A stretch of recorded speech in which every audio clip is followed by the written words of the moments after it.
When you sit down to eat your turkey at Thanksgiving, do you ever think about the condition that turkey was in before it was slaughtered? Probably not. What you're looking at is video from an undercover investigator who got a chance to see just that. This footage comes from a turkey breeding factory farm in Minnesota, which happens to be the top turkey producing state in the U.S.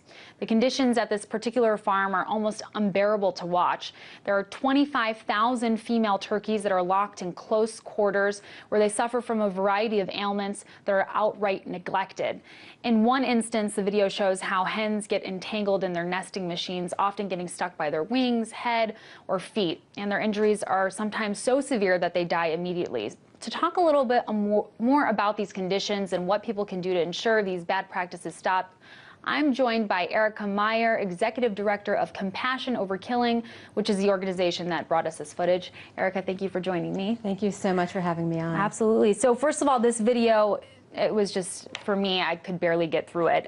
But you do see a lot of turkeys with sort of sores and open flesh wounds all over their bodies. You know, what are these ailments and what kinds of other illnesses are these turkeys experiencing as a result of their conditions? So what we're seeing are, as you described, these hens are packed inside these large sheds. They'll never set foot outside. They'll spend their lives inside this shed. And these are specifically, they're all females, and they are laying the eggs that will then be sold to hatcheries where the young turkeys will be hatched, raised and slaughtered for their meat, including for Thanksgiving dinner. So these birds will spend their lives just being inseminated artificially over and over again.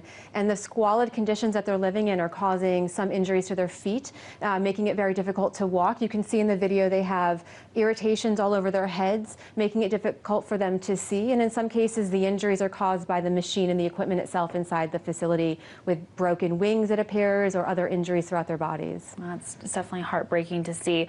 And from what I understand, turkeys raised on factory farms are bred to grow so obese so quickly that they can no longer mate naturally. Can you talk a little bit more about the process these farmers are using to inseminate the turkeys and how treacherous it is for them? Yeah, well, as you can see, these turkeys don't look like the wild turkeys that people see sometimes in images or even in the wild itself. So what we're looking at are domesticated birds who have been genetically selected and drugged to grow so large, so they can't, because they can't mate naturally. Instead, they are in this process, they're grabbed by their legs, they're hung upside down, sort of shackled style on a rack, and then there's a tube with semen in it that is then inserted and artificially inseminating these birds. And this happens over and over about once a week inside this facility. These birds go through this. It's a violent and threatening process. Hatch, and then what's that process? How quickly do they? They'll lay an egg maybe about every 24 to 36 hours. Wow, that quickly. Wow.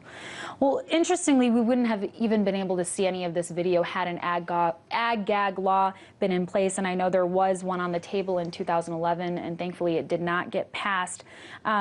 But can you talk about what that would have meant for, you know, photographers and for journalists who want to document this and bring it to light?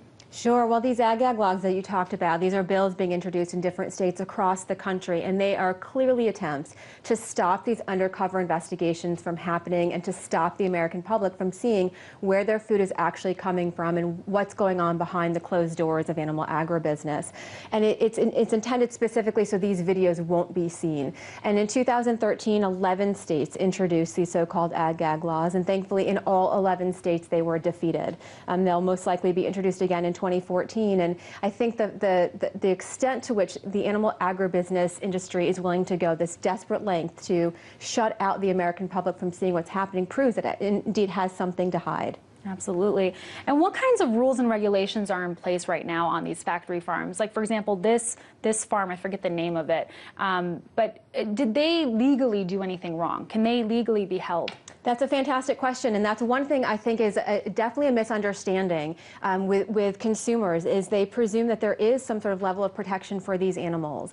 And it's natural to think that there are anti-cruelty codes in every state throughout the U.S. that protects dogs and cats. Unfortunately, the state level laws are often inadequate and exempt what are called standard operating practices on farms, or something to the degree of common practices. So if it happens on enough farms, it's deemed acceptable within the industry, and so it doesn't doesn't fall within the same cruelty code. These farms are essentially exempted from state law, and there are currently no federal laws whatsoever that protect birds from this cruelty. What kinds of advocacy work are you guys doing to change that? Well, the first and most important thing that we're doing is exposing this. We want consumers to know. They have a right to know where their food is coming from, and we believe once consumers find out, and certainly the meat industry is not happy about any of this. They don't want these images to be shown to the public. And so when consumers are horrified to learn a lot of this, they want to know more, and they want to change what they're supporting through their dietary choices. And so we're encouraging consumers to look at this, see if it's something so hard to watch on video. Is it something that you truly want to support with your wallet? And there are so many meat-free alternatives available today, so you don't have to support this cruelty. Right, certainly something for everyone to think about when they sit down for Thanksgiving dinner this year. Well, Executive Director of Compassion Over Killing, thank you so much for joining me. Thank you.